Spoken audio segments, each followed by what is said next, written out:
How's it going, everyone? In today's video, I'll show you on how you can use the alpha trigger in Geometry Dash.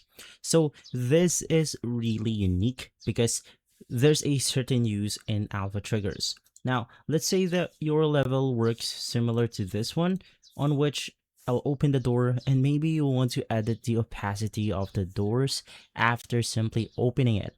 So in order to do that, of course, the first thing that you want to do is to highlight the objects, and you want to make sure that the objects that you want to use is already grouped. So in my case, this is group number 1. And basically from there, let's navigate through the alpha trigger. So with this one, if you click on edit object, the first thing that you want to do is to make sure that you have selected the proper group. From here, you can edit out the fade time. I'm fine with this one, or to make the effect more visible, I'll extend the animation to 1 second. And then I'll simply reduce the opacity to something like 0.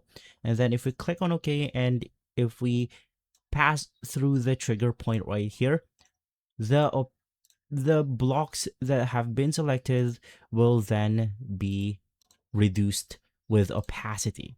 So as you can see, it's slowly being hidden right there. So once again, there's multiple ways that you could use this. This is just one of the examples.